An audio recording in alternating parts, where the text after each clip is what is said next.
Welcome to University of Phoenix Stadium, Monday Night Football, and it wasn't pretty. 49ers dominate 24-3. I had 24-6. You're wrong.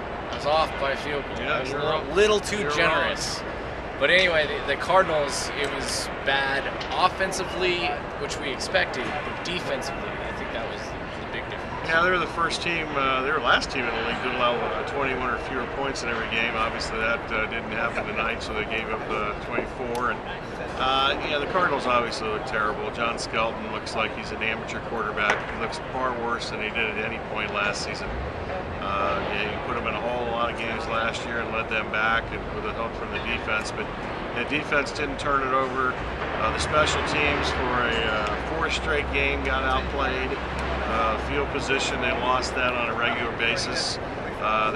Two of their first three plays in the field, special teams, there were penalties that moved them even further back, and they just got beat by a team that is really good. And I was trying to think, I'm going to have to look this up before tomorrow's show at 10 a.m. right at the Fan AM 1060. But I don't remember the last time that they got handled like that here. And maybe when Peyton Manning was playing for the Colts. That was a fun game. Yeah, that might be the last time that they just had no chance. And the Niners, they knew they were physical. And certainly saw some of that last year, but I was amazed that they really are fast on defense too, in addition to being physical at the line of scrimmage. And they just look much faster than they did a year ago. And I don't know if that's another year playing the scheme, or, but I was very impressed with them. And on offense, I mean, they pretty much did whatever they wanted. They were running the ball for big chunks of big yardage. Alex Smith only had one incomplete pass, which was a drop, 18 for 19. That was an NFL record for highest completion with a minimum of 15 attempts. And a lot of that, again, it had to do with the missed tackles and the mismatch, because apparently the Cardinals just couldn't guard or match up well against Michael Crabtree. Well, Peterson's now had 4 subpar games in a row. I talked about it yesterday. They needed to, he was going to be on Crabtree. And they took advantage, and they caught the Cardinals in a couple of blitzes. They caught them in the spot where the blitz was coming from and got the ball out on time, and that's always something Smith does anyway. He either gets it out right away or eats it. He doesn't throw picks very often, even though he did the last couple of games, more than usual. But they got tons of yards after the catch, whether it was Crabtree, Randy Moss sighting. Absolutely, Randy Moss on that one play. And actually, the second Crabtree touchdown, Moss actually threw a block on that play. So, they I think, caught the Cardinals a couple times for big plays. They just never really had an opportunity to do much.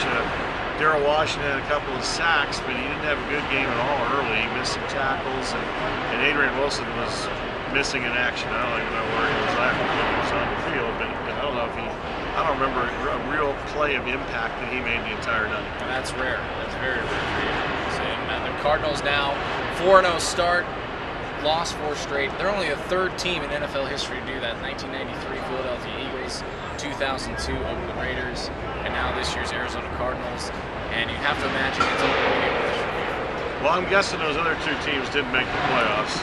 I don't recall off the top of my head. I'm sure the 93 Eagles didn't. Well, maybe I'm not positive about that. That was kind of the end of a decent run. Anyway, it seems unlikely. The next 2 games are at Green Bay and then a bye week at Atlanta, and I think it's a legitimate question to ask about, is it Ryan Lindley time? I think it was good they didn't put him in there tonight to just get killed at the end of the game. When I actually thought the pass protection, just to kind of go off order, but I thought the pass protection wasn't bad at all until it got out of hand and they knew that they had to pass every down. Yeah. And then it got out of hand. But I don't think the scout had any excuses, because there wasn't that much pressure on him, and he was in it more inaccurate than he usually is, which is hard to believe. And he led his wide receivers a couple times out there. 3 times specifically, twice Fitz, and then obviously Doucette, which he just got laid out. So again, 24-3, the final. We'll have full locker room analysis. Both locker rooms. Jim Harbaugh is a rather smug guy. Surprising, right? Especially after a win. We'll hear what he had to say tomorrow also. So that'll be on tomorrow's Sports Zone. That's 10 a.m. on the Fan AM 1060. And the Wiz press conference at 11 might be interesting. That'd be noon our time. noon Sports Zone time. Yes, noon Sports We'll Zone have time.